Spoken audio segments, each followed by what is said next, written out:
I'm Alexander Heffner, your host on The Open Mind. I'm delighted to welcome today's guest, Lauren Aguirre. She is a science journalist and author of the new book, The Memory Thief, and the secrets behind how we remember a medical mystery. Lauren, a pleasure to be with you today. Thanks for your time. Hi, Alexander. Thanks for having me on. Our pleasure. Can you tell us about the origin of this project? What inspired you to write The Memory Thief? So I had my own, fortunately, very short-lived experience with severe memory loss. It happened about a dozen years ago.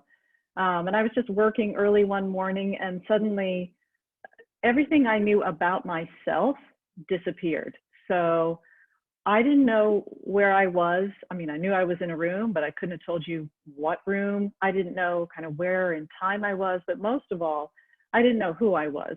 I couldn't have told you my name. And that lasted about 2 minutes. And it was the most terrifying, nauseatingly frightening thing that you can imagine. And when you see someone with Alzheimer's and how they don't recognize people that they love, you know, you see how sad that is. But actually experiencing that complete loss of connection was really scary. So for me, it turned out to be a brain abnormality. I take medicine, it's fine. It was a type of seizure. So really, fortunately for me, no big deal. But in the course of that, I also asked for a lot of second opinions. And one of them was from a neurologist friend named Jed Barish, who looked at my scan, and I had been recommended to have surgery. And he said, that's really not necessary. Just take medicine and you'll be fine. So he was right. And he later turned out to be one of the first neurologists to see the first example of this new type of brain injury caused by fentanyl overdose. It's called the opioid-associated amnestic syndrome. So as that story evolved and I learned more about it, I thought, oh, that's a great way to sort of talk about memory, how we know what we think we know about memory, what it's like to experience memory loss, and how, you know, what the efforts are to treat memory loss, especially Alzheimer's disease. So that was the origin of my interest. Lauren, we're so glad that you wrote this book, and we're glad most of all that you are taking medicine and you have recovered from that lapse of memory. So thank you for sharing those intimate details as you document for readers of The Memory Thief. Let me ask you this. When it comes to memory, we're told from a young age, you know, maybe you shouldn't drink so much alcohol because it kills your brain cells. I mean, that's sort of like the traditional, conventional wisdom around this. And it is not clearly just with the act of alcohol that you might be risking your memory, but there are other activities or actions that might put your memory at risk. And I was wondering if we could start there for our viewers about what you found when it comes to activity of normal human life and, you know, attempting to protect your memory. Well, to protect your memory, you need to protect your brain. It's really as basic as that. Memory is probably one of the trickiest jobs that your brain has to do, because you're pulling together information that's coming at you, sensory information from sight to sounds to smells to emotions to location, and it all has to be assembled on the fly by this tiny little structure in your brain called the hippocampus. And then it has to be somehow stored somewhere so that 30 years later, you can remember it or some version of it. So when you think about that, that's just a stunningly difficult job. So, but it depends on a healthy brain. So there's any number of things you could do that would make it hard to form good memories, whether it's sleep deprivation, whether it's drinking too much, whether it's maybe hitting your head repeatedly, whether it's not having the right diet, which is why for now, one of the best things, or really the only thing you can do to reduce your risk of Alzheimer's is to try to live a healthy life and take care of your brain. So really, anything to protect your brain will help you with memory. What was revealed to you early on in your research and chronicling this connection between these overdoses and memory? And you document in the book what we can learn about that, both in terms of improving the conditions of those formerly addicted, but also what the science can reveal to us about how our brains or memory respond to those drugs. So are you talking about opioids in particular? Right, Right. opioids in particular. Yes. So this was really the big surprise, is that opioids, beyond having the impact of suppressing breathing, which is, the main reason it's possible to overdose so quickly, especially from potent opioids like fentanyl, that opioids actually can have a direct toxic effect on the hippocampus. And this was really unknown before this. There were actually hints of it from a whole series of experiments conducted in the 80s and 90s, mostly on rodents. But the idea that this drug could zero in on the hippocampus and really severely damage the whole thing was unknown. So, anytime you see a new piece of the puzzle, something previously unknown about how the brain works, that's really an opportunity to turn it around and say, well, now that we know that opioids can injure the hippocampus, is there something about that we can use to protect the hippocampus? And was there?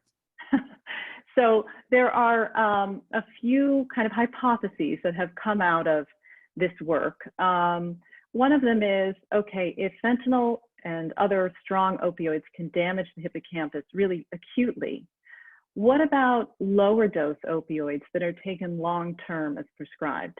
So the brain biology is usually not just sort of an all or nothing on-off switch. So is there some low-grade, subtle memory loss that has been going on under the radar in people who are taking their opioids as prescribed? And I'm not talking about you have a surgery and you go home with some Vicodin. That's not the issue. It's people with chronic pain who may be prescribed pretty high-dose opioids over the long term. And this is especially a concern for older people whose memories are already at risk and who are prescribed opioids at a pretty high rate. So that's one hypothesis. Another is, going back to what I said about a new piece of the puzzle, understanding that opioids can damage the hippocampus, which is the same part of the brain that's damaged in Alzheimer's disease early on in the disease. Could that be used as the basis for a new mouse model of Alzheimer's disease? And mouse models are how you test new drugs. And then the third is, can we use a sort of anti-opioid, in this case naltrexone, which is used to treat actually alcohol use disorder as well as opioid use disorders, by blocking the opioid receptor? Could that, given at the right dose chronically, help protect the brain? And I can get really nerdy on you and explain why that might work, or we can move on to less nerdy things. No, I would like you to do that. If I'm understanding correctly, it's a kind of reverse engineering the problem, that third way you're approaching it, and finding, well, here we know is the enemy, let's look for the antidote based on what kind of the enemy of this region of brain is. That's right. And that it makes sense, though, in the context of what we already know about brain function, especially in older people, and even more so in people in the earliest stages of Alzheimer's, which is a little recognized phenomenon that's only more recently becoming sort of in the mainstream, which is a level of hyperactivity in the hippocampus. So too much activity. And this was seen for a long time in the field as, oh, that's the brain's way of making up for dying neurons. So that's a good thing. We want that overactivity so that those neurons can keep communicating. But in fact, the hippocampus is such a delicately tuned structure that adding extra activity is kind of like static in the background, and it actually makes it harder for memories to work properly. So by blocking these opioid receptors, that would actually turn down that overactivity and theoretically make it easier to form good memories and retrieve memories. Over the course of writing this book, Lauren, understanding that we're still in the midst of the pandemic, and count me among those people who says, anyone who frames the pandemic as over or nearly over, as if during the pandemic, I did X. Or when it was the pandemic, sorry to sound off on my soapbox here, but we are in the midst of this pandemic, a global phenomenon in addition to an American phenomenon. There is no conclusion yet in sight, but opioid misuse and abuse have been subject to some speculation as to whether they have intensified during these periods of great isolation, and what we are doing to our own brains during these periods of isolation. In writing your book and in kind of researching and getting down to this, it must have been the final stage of producing the book, were there any insights you gleaned around this question of our brains and memory during times of pandemic, which in all honesty have been rare in our lifetimes, likely in our parents or grandparents' lifetimes? It didn't happen. I mean, unless they were around in 1912. Yeah, well, it goes back to, you know, how we started off this conversation in terms of what gets in the way of memory. I mean, I certainly found myself to be very distracted and having trouble remembering things. I know a lot of people felt that way. And so anytime you have too much going on and you're not able to pay attention, and I think that was part of the problem for people, is paying attention. You can't form strong memories if you're not paying attention in the first place. It's not even going to get stored. And then you're tired because you're stressed and you're not sleeping well. So there's a whole slew of things that could have made people's memories impaired. But in terms of just the conditions of our country during the pandemic, broad inequity, a disconnect between the way some folks were coping and the way other folks were able to cope during the pandemic. Were you able to get into any of that in conceiving of this subject for the book, if not in the book itself, just this question of how we will remember this time and how people have been either coping or not coping as a result of kind of excluding this from their past memory? I know personally, I think often about pre-pandemic life, and photos are the strongest memory, and I'm sure some of our viewers might relate to that. And I wonder how that might intersect with what you hope to accomplish in the book. So yes, I pretty much had wrapped it up. I sort of had to wrap it up when the pandemic hit because, right, you know, the focus was elsewhere, and the research that I was following, you know, people had to, you know, deal with that and not continue on. So, but, you know, I really just sort of thought about it in terms of what I had learned about memory, which is you pay attention to the things that are different from what you do every day. Like, you're not going to know what you ate last Wednesday for breakfast unless it made you really sick or it was the best thing you ever had. So I'm sure we will all remember the pandemic because there's so much emotion involved in it, and so many sad things happened to people, and so much changed in our way of life that I'm sure it will always be a sort of before and after, in a way that, you know, the Great War and the Second World War sort of represent such an important place in people's memories. Lauren, you often talk about medical conditions that might impair our memory, but there's also this question of self-selection, what we choose to remember, and you're getting at that with the kind of strong visceral reactions to things, tastes or experiences. But what, in writing this book, what did you ultimately conclude about our own capacity, our own agency to be either keepers or thieves of our own memory? Well, again, it's about attention, and it's about sort of using your tools. I mean, you can make a choice, unless you have some serious, you know, brain impairment, you can make a choice about what you want to pay attention to and remember. You go to a party and you want to remember someone's name, you know, there's a basic rule: say it 3 times within a short window, and you will remember it. The more kind of hooks into a memory that you create will help you. So, you know, write it down. I actually, if I am at a lecture and I want to remember something, I don't use my laptop. I use a pencil because I can hear the noise, And there's just so much more of your brain involved in creating that memory. And I think I actually read a study that people do remember better if they write it down, or if they try to draw a picture of what that concept was, so that the more parts of your brain that you involve in making a memory, the more likely you are to remember it, which is why, for example, the person in my book, Owen Rivers, who suffered this problem, he was interested in memory from well before he actually lost it. And he used all these kinds of tricks. He used this state-based memory, which is have something happening at the time when you're learning something, and then make sure that happens again. So for him, it was the smell of a particular cologne. So he would smell it while he was studying for an exam, and then he would go to the exam room and smell it again, and then that would help retrieve the memories. Dr. Barish now is using the insights from the opioid investigation. How? Because you are actively a science journalist in addition to the author of The Memory Thief. So what is ongoing now as it relates to the work around memory and his particular examination of this?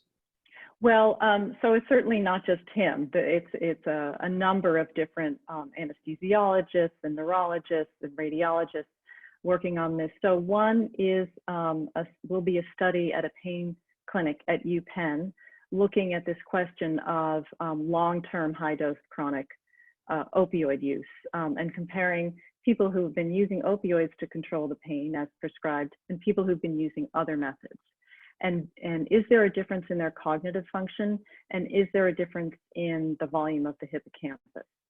And then another is still in discussion with potential collaborators abroad, would be looking at this question of using naltrexone to slow down memory loss in people in the earliest stages of Alzheimer's disease. And then the animal models, probably a little further out there, but also looking at, okay, if we give rodents or mice fentanyl and then assess how does that affect their memory function, how does that affect their hippocampus, and really quantify that as the basis for moving forward with, okay, is there a sort of opioid-induced animal model for Alzheimer's disease that we can use? There are tons of animal models for Alzheimer's disease, and none of them fully recapitulate the disease itself, because mice don't get Alzheimer's. But the more different ways that you have of exploring and testing drugs in mice, the better.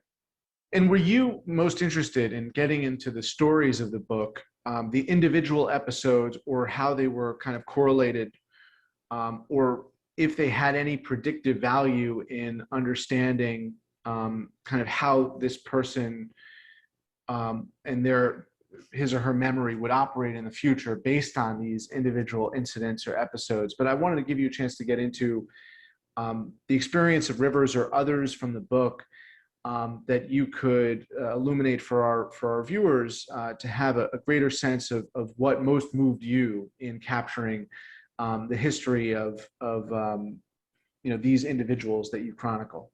Well, really the bravery, because part of the problem with this injury is it's invisible. One person talked about it as his invisible wheelchair. So, they've only lost the memory function. They're still fully intelligent people who can carry on a great conversation as long as they're not distracted.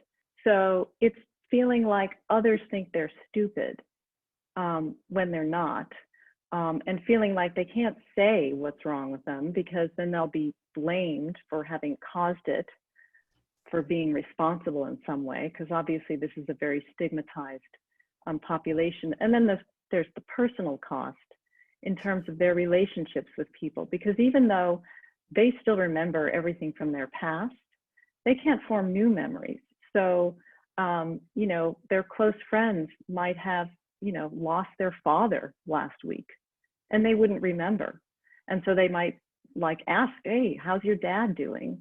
And then have to be told over and over again. So it's this sort of disconnection and inability to move forward with your life. You're kind of stuck.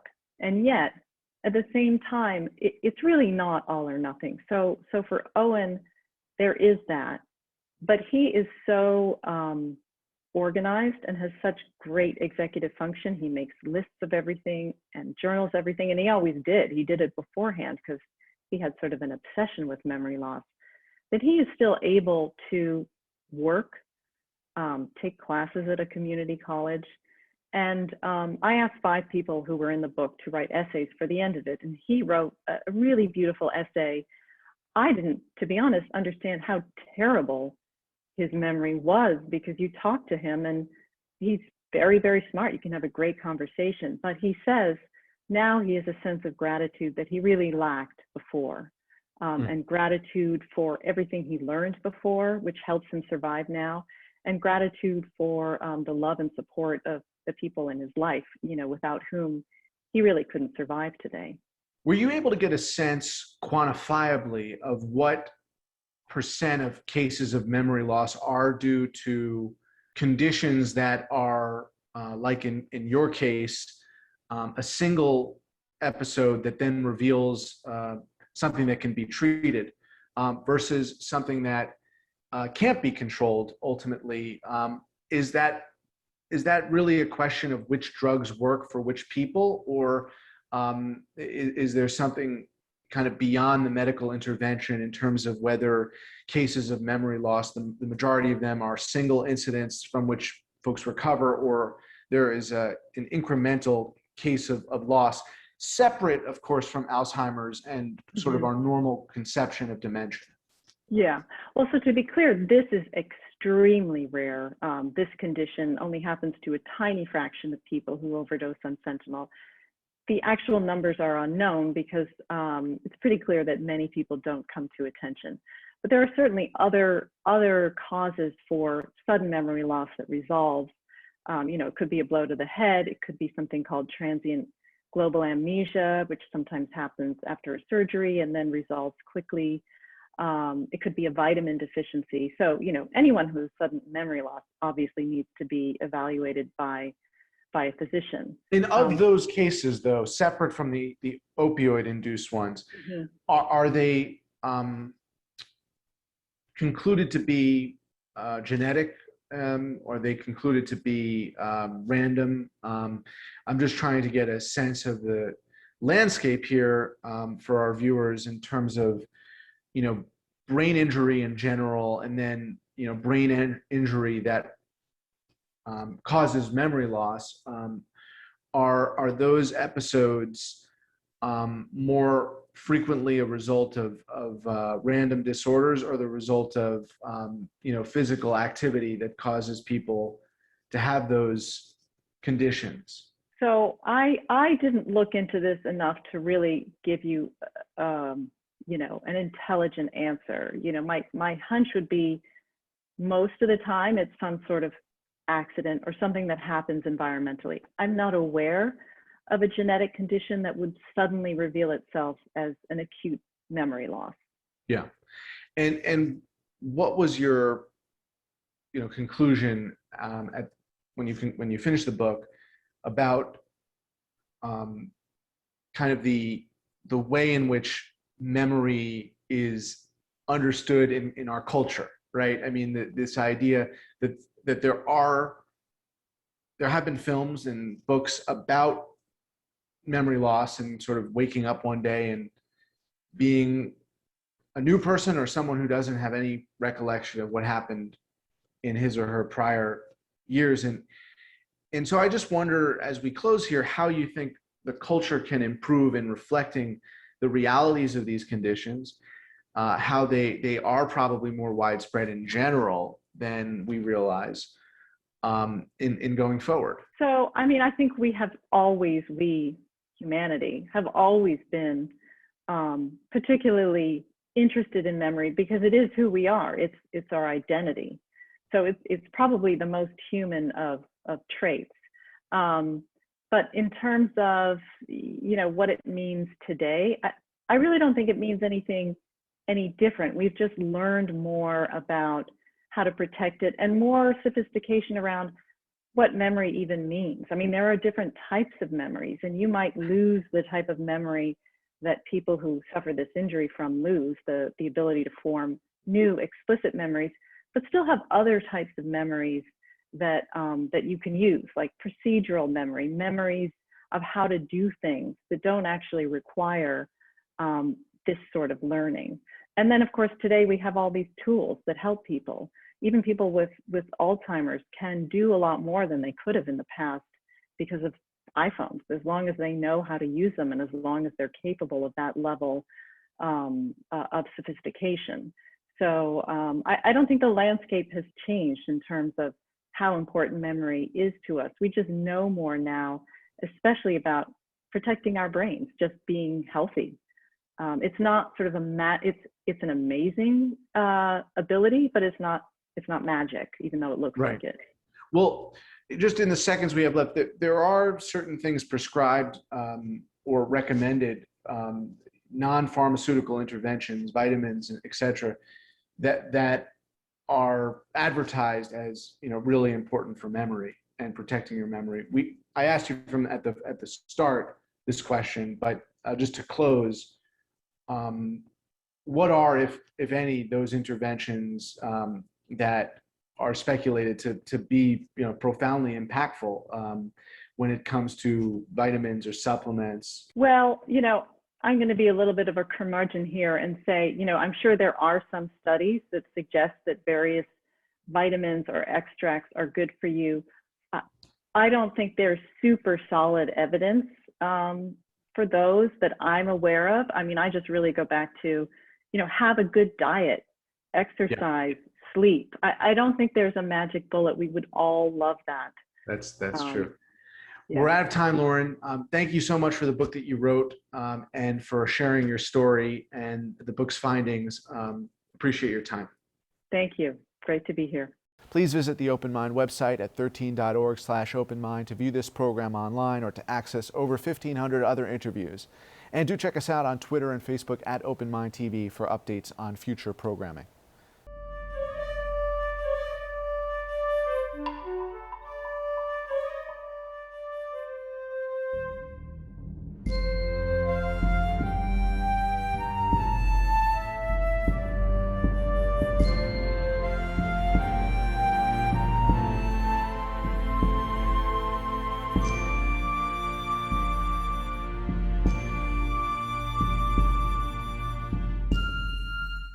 Continuing production of The Open Mind has been made possible by grants from Ann Olnick, Joan Gans Cooney, Lawrence B. Benenson, the Engelson Family Foundation, Alfred P. Sloan Foundation, the John S. and James L. Knight Foundation, William and Flora Hewlett Foundation, Joanne and Kenneth Wellner Foundation, and from the corporate community, Mutual of America.